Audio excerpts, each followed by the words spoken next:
आदाब, नमस्कार। The red mic में आपका स्वागत है।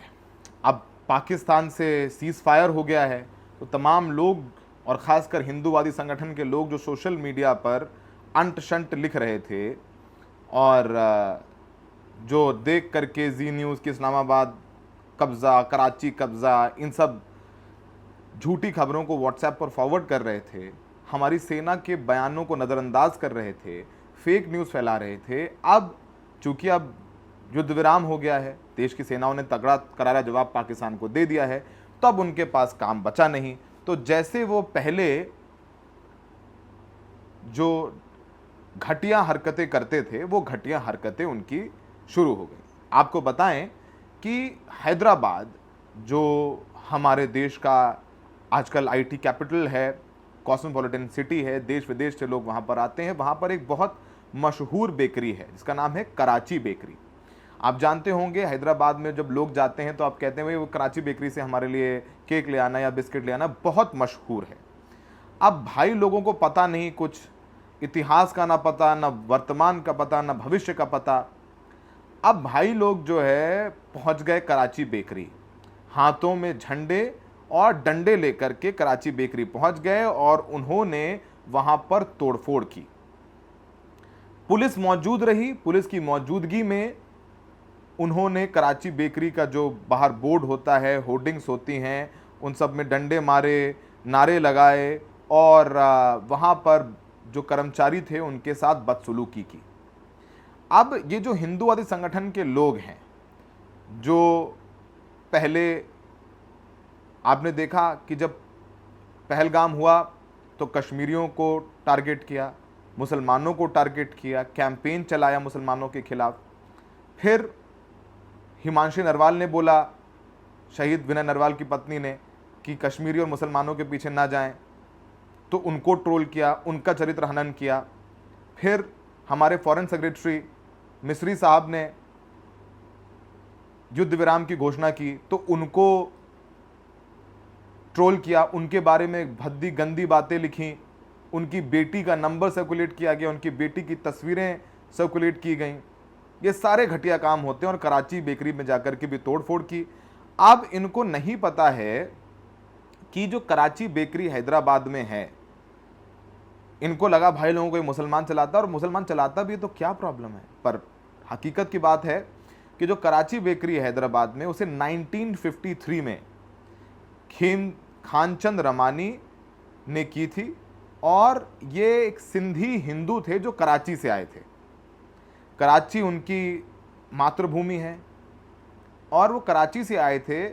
आपको पता है तब लाखों हिंदू विस्थापित होकर के भारत आए, तो ये रमानी साहब भी आए, तो जाहिर सी बात है कि वो कराची से, तो उन्होंने बेकरी शुरू की, उसका नाम कराची बेकरी रख दी।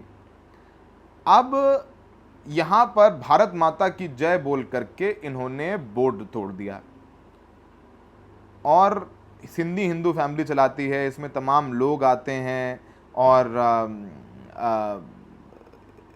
मतलब आप समझिए कि किस तरीके की घटिया हरकत है। पुलिस भी आपको नजर आएगी वहां पर खड़ी, मूक दर्शक बैठी बनी रही। अब कराची बेकरी पर तोड़फोड़ हो गई। अब ये बताइए, वैसे तो ये जो हिंदूवादी संगठन कहते हैं अखंड भारत, तो कराची भी तो अखंड भारत का हिस्सा है, तो तोड़फोड़ क्यों? अच्छा, अब बताइए कि कराची बेकरी की तरफ से उन्होंने अपनी सफाई भी दी इन लोगों के चक्कर में। उन्होंने कहा कि हम प्राउडली इंडियन है, we are proudly Indian. Karachi bakery is 100% Indian brand, founded in Hyderabad 1953 में।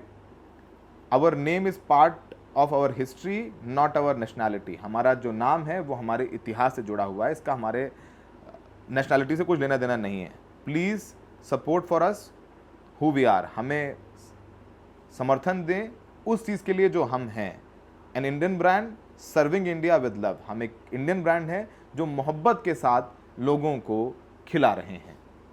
अब बताइए किस तरीके का भारत देश, किस तरीके का हमारे देश के एक तबका जो है जिसे कुछ इतिहास भूत भूगोल का नहीं पता, वो इन सब हरकतों में लगे हुए हैं। अच्छा, आप बहुत सारे दर्शक हैं उनको नहीं पता कि बहुत सारे ऐसे जो हिंदू नाम हैं वो पाकिस्तान में लाहौर की एक बहुत फेमस चौक है जिसे लक्ष्मी चौक कहते हैं। जो लोग पाकिस्तान गए हैं या थोड़ा पढ़ते लिखते उनको पता है। तो लक्ष्मी चौक का नाम है वहाँ, गांधी के नाम पे रोड है, पटेल के नाम पे रोड है, तमाम हिंदू नाम पे इलाके हैं। तो फिर वहाँ भी तोड़फोड़ हो। ये हंसने वाला काम नहीं कर रहे हैं वो लोग, तो हम पे हंसते होंगे, क्या जाहिल लोग हैं। जहाँ इस देश में एक रह करके लड़ने की बात हो रही है, एक होकर के जीने की बात हो रही है, एक होकर मरने की बात हो रही है, वहाँ पर हम लोग इन सब चक्करों में लगे हुए हैं। ये कितना हास्यास्पद है। दुनिया हम पर हंस रही होगी कि हम चांद पर जाने की बात करते हैं, न्यू इंडिया की बात करते हैं, अपनी सेना के समर्थन की बात करते हैं, प्रधानमंत्री के समर्थन की बात करते हैं, और वहाँ पर हम ये सब ऐसी चीज़ें हरकतें करते हैं जो मीडिया पर, सोशल मीडिया पर बदनामी हमारी करती हैं। कराची बेकरी की तमाम तस्वीर है और ये लेजेंडरी कराची बेकरी है। इसे हैदराबाद के मोज़म जाही मार्केट में 1953 में खानचंद रमानी ने किया था, जो कराची से आए थे, और बहुत दर्द हुआ होगा उनको जब कराची छोड़कर आए होंगे। अब तमाम लोग जो हैं वो इस बात को लेकर के कह रहे हैं कि जो लाहौरी जीरा मिलता है, लाहौरी जीरा का बायकॉट किया जाए। मतलब काम कर लो कुछ, बहुत शौक है तो कसरत करो और अग्निवीर में भर्ती हो जाओ और देश के लिए जाके सरहद पर लड़ो। देश के अंदर देश वालों से लड़ने से अच्छा है, क्योंकि आपको पता ही नहीं कि इतिहास क्या है। इतिहास से आपको कोई वास्ता नहीं।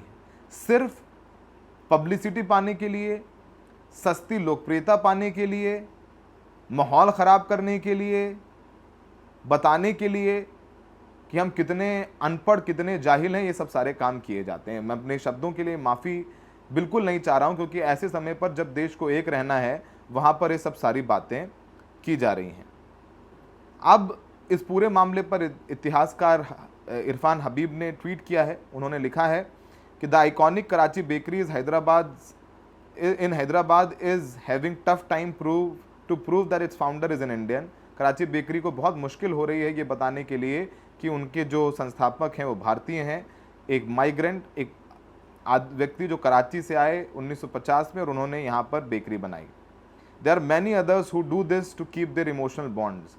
बहुत सारे ऐसे लोग हैं जो अपनी दुकानों का, घरों का नाम अपने उन शहरों के नाम पे रखते हैं जिनको मजबूरी में छोड़कर आना पड़ा। वो एक जज्बाती बात है।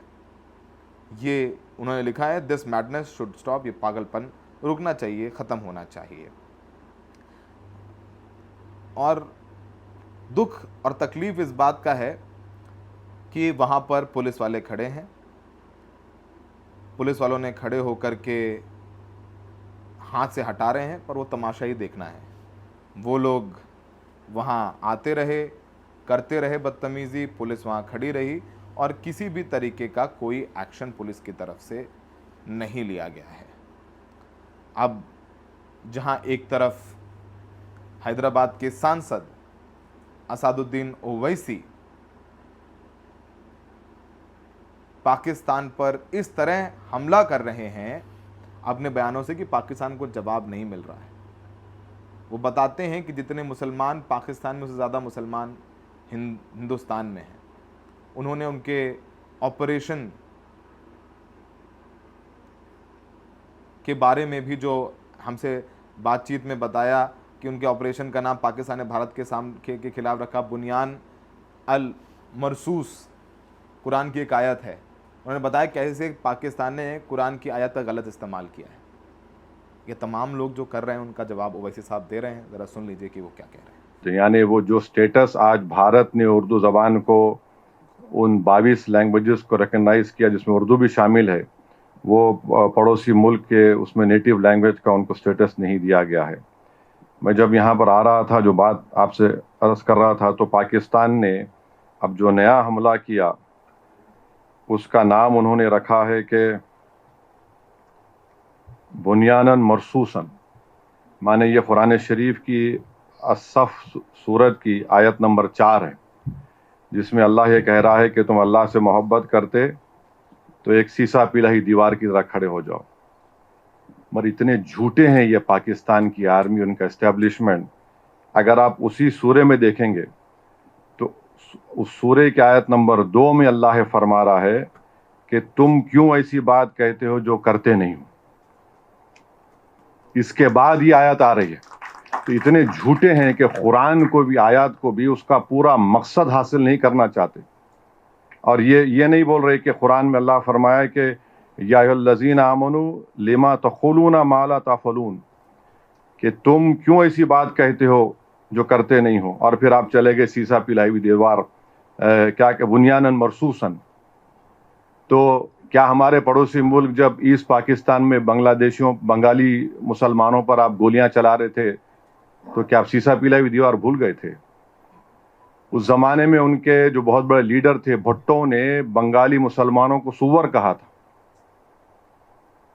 और फिर इनके बहुत बड़े खद्दावर कायद ने कहा था कि जो भारत में मुसलमान हैं वो मलचाज हैं, माने बिल्कुल ही निचली जात के हैं। अफसोस होता है कि इनको कुरान को भी कोट करने में गलत मसला बनाकर पहले जो आया था उसको नहीं बोल रहे। अल्लाह क्या फरमा रहा कुरान में कि तुम क्यों ऐसी बात कहते हो जो करते नहीं हो। वो सूरत साफ की आयत है। आप बोल रहे सीसा पिलाई हुई दीवार। तो हम अपने, और फिर बार बार ये लोग बोल रहे कि इस्लाम की जंग हो रही है भारत से। कौन सा इस्लाम है तुम्हारा, बताओ? 20 करोड़ मुसलमान भारत में रहते हैं और हनफी फिक़्ह का पूरी दुनिया का सबसे मशहूर आलिम दीन मौलाना खालिद सैफुल्लाह रहमानी हैदराबाद में रहते हैं। सबसे बड़ा आलिम है, फ़क़ीहुल असर कहते हैं उनको। आप कहते हैं इस्लाम की बात करते हैं। फिर आपने ईरानियन आउटपोस्ट पे गोलियां चलाई तो वहाँ सीसा पिलाई हुई दीवार भूल गए। बलूचियों पर आप कत्ल करते हैं, सीसा पिलाई हुई दीवार भूल गए आप।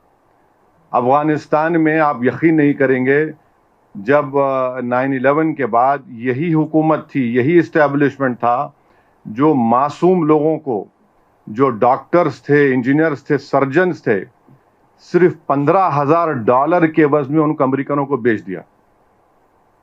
$15,000 की, इसमें किताबें लिखी हुई आप पढ़ सकते। और अफसोस इस बात का है कि कुरान की आयत तो बोल दिए, क्या ये हुर्मत के महीने नहीं है?